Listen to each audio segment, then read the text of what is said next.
Hello. I want to say a few words today about sex abuse and falling in love.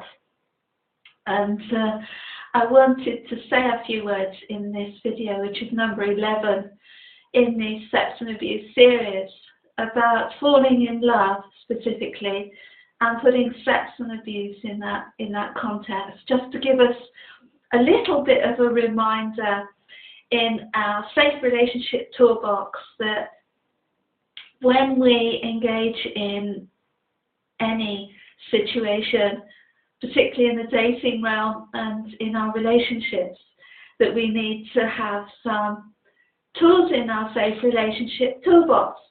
And we can use these tools in order to keep us safe and to keep us happy and to help us to make space for our personal development and for our life in general.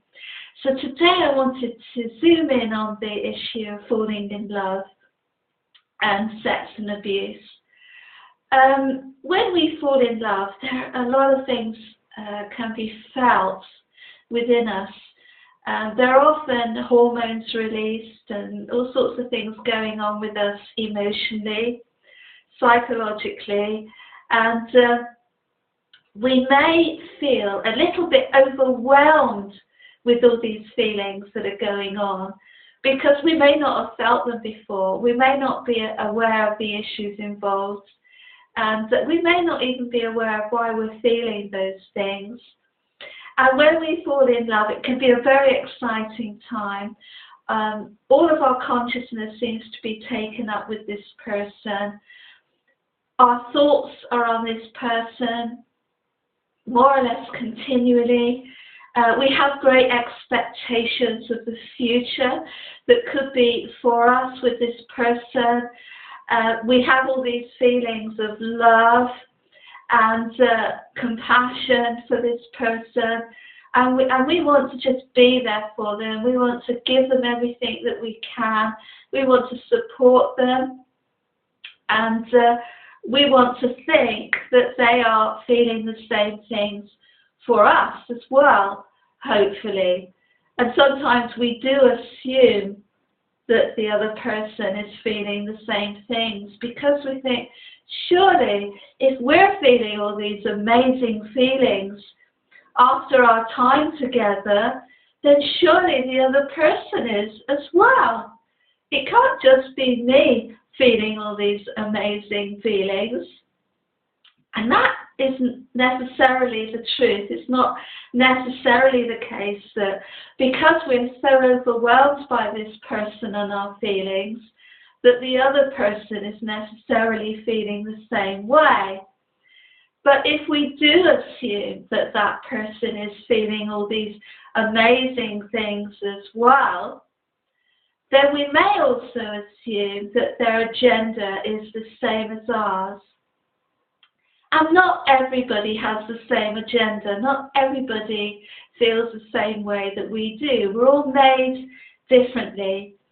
And I want to link that situation, if you will, with abuse and sex and how that can make us sometimes very vulnerable to being open to being abused, because if the wrong person gets the wrong read on us and they can see that we're overwhelmed with our feelings for them and we've fallen in love and they may have seduced us and we may have been falling in love as a result of seduction and even as a result of having sex with another person, because during the sex act we have that intimacy, and it's not always true intimacy. Sometimes it's a false sense of intimacy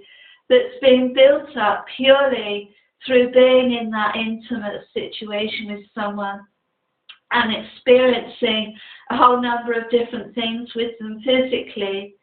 And we can wrongly get the assumption that because someone is willing to do that with us, that they must have all these loving feelings.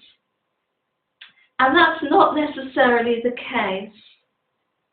But some people will use this scenario in order to introduce abuse along the way.